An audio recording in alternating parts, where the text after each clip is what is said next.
tudo bem? Eu sou a Melissa. Se você é novo no canal, seja bem-vindo.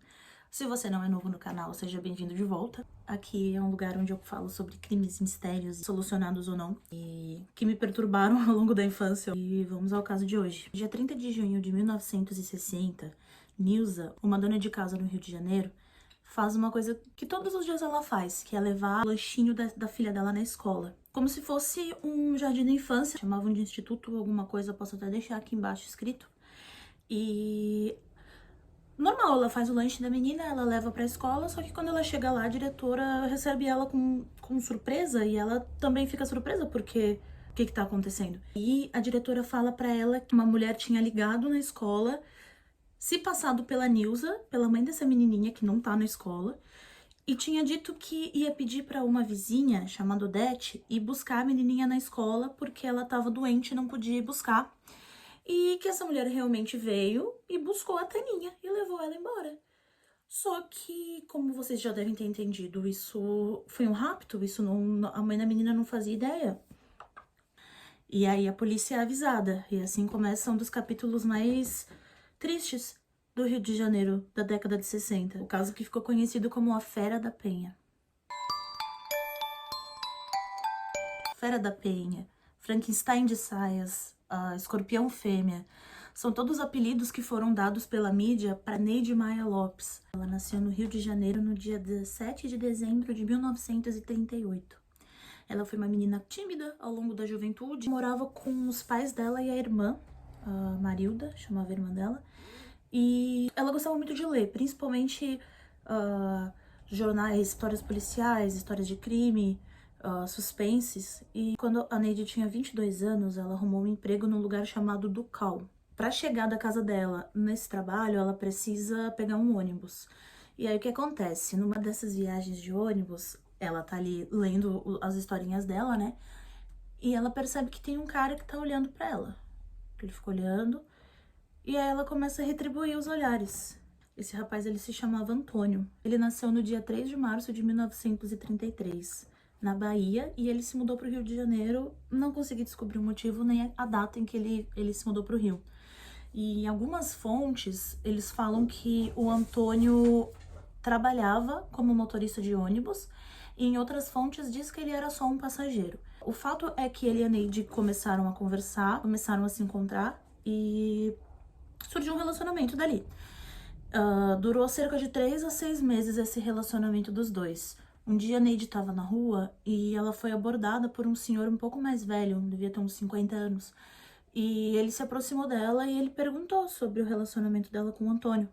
E quando ela disse que ele era namorado dela, esse senhor teve que dar a notícia de que, olha, eu conheço o Antônio há muito tempo, eu conheço a família dele, ele tem uma esposa, ele tem 2 filhas, e ele sentiu muita pena da Neide, esse senhor, por isso que ele contou pra ela, né, sobre a família que o Antônio mantinha escondido da Neide, porque ela não sabia que estava no papel diamante. E isso na década de 60 tinha um peso muito grande, né? Mas além dessa menina criada a esses moldes antigos, ter descoberto que ela não ia casar com aquele homem que ela tinha certeza que estava apaixonada, esse homem ainda tinha colocado ela na posição de diamante. Então a Neide, ela começa a ter muita raiva do Antônio. E antes de confrontar ele, o que que ela faz? Ela começa a seguir ele. E aí um dia ele vai pra casa, ela segue, e chegando lá ela vê as 2 crianças e a esposa dele. A Neide vai e confronta o Antônio a respeito disso. E ele fala que realmente ele tem uma família, mas que ele vai largar tudo pra ficar com a Neide. É claro que eu não tinha intenção nenhuma de terminar o casamento dele, né? Mas ele queria manter a Neide ali sob controle. E o que que a Neide começou a fazer? Agora que ela sabia onde ele morava, ela começou a frequentar o bairro, chegar aos poucos e se aproximando, até que um dia ela bate na porta da casa e se apresenta pra dona, a Nilza, do começo dessa história, que é a esposa do Antônio. Se apresenta pra Nilza como uma antiga colega de escola, e ela diz que inclusive tem o mesmo nome, que ela também se chama Nilza. E que o motivo dela estar ali abordando a dona de casa é porque ela tem interesse no Nelson, que é irmão da Nilza. Sabe? Tá ficando um pouco confuso, mas como não volta a história, eu acho que não é tão importante lembrar. Um avião passando. Mas é basicamente isso. Espero que tenha feito sentido. A Nilza realmente ela fala que ela não se lembra de ter estudado com essa pessoa, mas era uma companhia muito agradável. Então, nós começaram a tomar café juntas, a passar tempo juntas, assim, sem o Antônio saber, claro. E um dia, de uma forma meio despretensiosa, a Neide pergunta pra Nilza qual era a coisa mais importante na vida do marido dela. E ela, que não tinha motivo nenhum pra desconfiar, ela respondeu que era a filhinha deles, a Taninha, de 4 anos. O nome dela era Tânia Maria Coelho. Ela nasceu no dia 31 de janeiro de 1956, no Rio. É a história do assassinato dela que a gente tá contando aqui. No dia em que a Neide se passou pela vizinha da criança, porque ela falou no telefone, não sei se vocês lembram, né? Ela disse no telefone que era a mãe da menina que tava falando, mas que uma vizinha ia buscar. E a Neide se passou por essa vizinha e assim ela raptou a pequena, certo? Nesse dia, o que a Neide fez? Ela levou a menininha pra começar a passear pela cidade, ela comprou bala, comprou pipoca, comprou docinho, comprou essas coisas pra conquistar a confiança dela. E ela comprou também um frasco de álcool. E durante a pesquisa para esse vídeo, eu vi que ela tinha uma amiga que morava perto de um matadouro. E ela resolve visitar essa amiga dela. Essa amiga se chamava Zizélia. E ela passou ali à tarde, alimentou a menininha e tal. Só que a amiga dela tava achando tudo muito estranho. De quem é essa criança? O que você tá fazendo com essa criança? O que é esse vidro de álcool? E aí, o que a Neide fala? Ela disse que a amiga dela pediu pra ela cuidar da filhinha, né? Que ela tinha uma amiga que precisava de ajuda pra cuidar da criança. Que o vidro de álcool era pra fazer um remédio caseiro pra gripe. Por mais que a amiga dela ache estranho, não tem o que a amiga dela possa fazer e nem motivo pra amiga dela desconfiar também, né? Que tem alguma coisa acontecendo. Mais estranho ainda é que a Neide pede pra essa amiga emprestar uma tesoura pra ela, porque a mãe da criança teria pedido pra ela cortar o cabelo da menina. A amiga dela emprestou, né? Mas por mais que ela esteja achando tudo estranho, o que ela vai fazer? E assim, né? Quando a Nilza foi na escola, eles passaram. Eles descreveram a aparência da pessoa que tinha raptado a criança. E ela sabia quem era. Mas ela achava que era amiga dela que se chamava Nilza. E o Antônio, pela descrição, sabia que era Neide. E o Antônio, um erro que ele comete nessa história, dos muitos erros que ele comete nessa história, ele realmente acredita que a Neide não vai ter coragem de machucar a Taninha. E ele tá muito errado, muito errado. Mas assim, o que ele resolve fazer? Ele tem um amigo que é jornalista. E naquela época, a imprensa e a polícia, elas trabalhavam de uma forma muito mais unida. Pelo menos a impressão que eu tenho, né? E aí ele resolve falar pra esse amigo dele, olha, eu sei quem é que sequestrou a Taninha. É uma namoradinha, ele se refere a Neide como uma namoradinha dele. É uma namoradinha, mas ela não vai fazer nada contra a menina, até porque eu tenho o endereço dela, sei onde ela mora com os pais dela. E o dia vai passando e ninguém encontrou a menina ainda, ninguém achou a Neide ainda. Por volta das 10 horas da noite, a Neide vai até aquele matadouro, perto da casa da amiga dela, e ela toma a distância da Taninha, ela dá um tiro na nuca da Taninha. E não se sabe se por impulso ou por qual motivo, ela joga o álcool em cima dela e acende um fósforo e foge, né? Coloca fogo no corpo da Taninha e foge. A Neide, ela fumava muito, então não é estranho que ela tivesse fósforos. E ninguém sabe, de fato, se aquele álcool era realmente para uma necessidade da casa ou se ela já estava planejando fazer isso.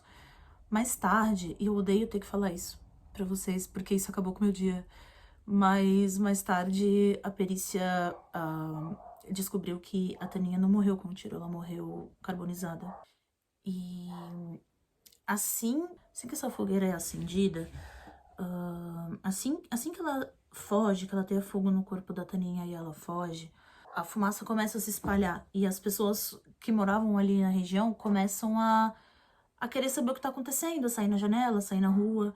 E um funcionário do matadouro, ele tá passando a cavalo ali e ele vê que tem o corpo de uma criança no meio daquela fogueira. Então, a polícia é avisada, né?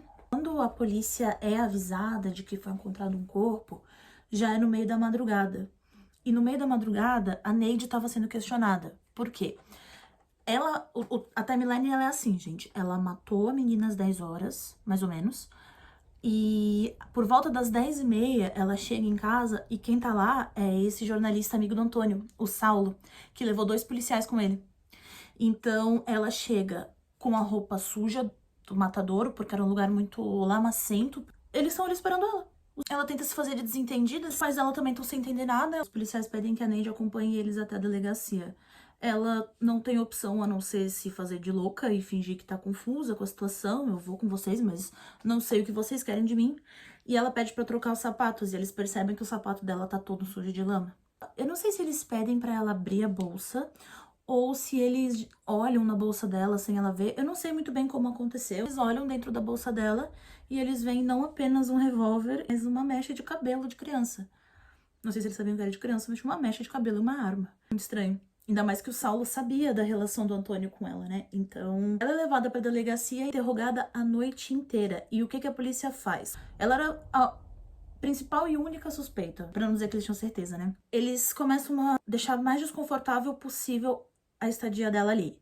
Ou seja, ela não podia sentar, ela não podia beber água, ela não podia fumar, e ela fumava muito, então, pra ela, eu não sei, eu não fumo, mas eu tenho amigos fumantes, eu imagino que essa deve ter sido assim, deve ter sido pior do que não poder se sentar, né? Ou quem sabe até pior do que não beber água, né? Enfim. E aí, no meio da madrugada, eles recebem o aviso do corpo de uma criança que foi localizado. A Neide não confessa. Ela não confessa, ela não confessa. Uma coisa importante nessa história é que, assim que o dia nasceu, os jornais começaram a estampar essa notícia. E todos os jornais estavam estampando isso, porque não era uma coisa comum de acontecer na época. Foi um crime muito cruel. Então, as pessoas estavam muito chocadas, as pessoas estavam com raiva mesmo, sabe? E elas começaram a ir até a delegacia, onde o suspeito, que eles não sabiam se era homem ou mulher, quem era, estava sendo questionado. E a multidão lá fora só aumentava, só aumentava. E aí, o que acontece? Por volta das 6 da manhã, o Saulo, aquele amigo do Antônio, que é jornalista, ele pede pra entrevistar a Neide, que tá ali, sem se sentar, sem beber água, sem comer, sem fumar, desde as 10h30 da noite. Na época, jornais, tanto escritos quanto jornais de rádio, eles eram a principal fonte de informação, né? Então, ele tá ao vivo na rádio, ele avisa os ouvintes de que ele vai entrevistar a suspeita do assassinato da criança que foi localizada na noite anterior. E a Neide, ela tá tão de saco cheio. Como é que a Neide acaba admitindo? Ela tá tão de saco cheio, tá tão cansada. A primeira pergunta que ele faz: por que você fez isso? Ele não pergunta o que ela acha da situação, se foi ela, se ela conhecia a criança, não. Ele pergunta por quê. E a Neide, gente, que tava ali já por aqui, ela responde 2 coisas. Primeiro ela diz: por que você tá me perguntando isso? E ela fala a segunda frase, que é a confissão dela. Em transmissão nacional, a Neide fala: você quer saber de uma coisa? Eu não matei a família inteira porque não deu tempo. E assim ela havia confessado, depois da polícia ter ficado ali martelando a noite inteira pra ela falar. E o que acontece? A população lá fora, a quantidade de pessoas do lado de fora da delegacia, só aumenta. O que a polícia começa a temer? Que os populares invadissem a delegacia e matassem a Neide ali mesmo. E aí o que a polícia faz? Eles usam uma viatura meio que como uma isca. As pessoas acham que a Neide tá dentro daquela viatura, mas ela não tá. Então, enquanto as pessoas vão atrás daquela viatura, eles saem pela porta lateral e levam a Neide do 24º Distrito de Polícia para Alves Brito, que é a penitenciária em Bangu. E ela fica ali até ela ser julgada. A viatura Isca foi depredada por aproximadamente 300 pessoas que queriam pegar a Neide. Ela foi condenada a 33 anos de prisão, sendo 30 pelo assassinato triplamente qualificado da Taninha e 3 pelo sequestro da menina. Por muito tempo o nome dela não foi liberado, por segurança mesmo. Então foi aí que surgiram esses apelidos: Fera da Penha, Monstro da Penha. A Neide, ela acaba cumprindo 15 anos de prisão e ela é liberada por bom comportamento. Quando ela saiu da prisão, ela voltou a morar com os pais dela até eles falecerem. E ela ficou naquele mesmo imóvel até ela mesma falecer.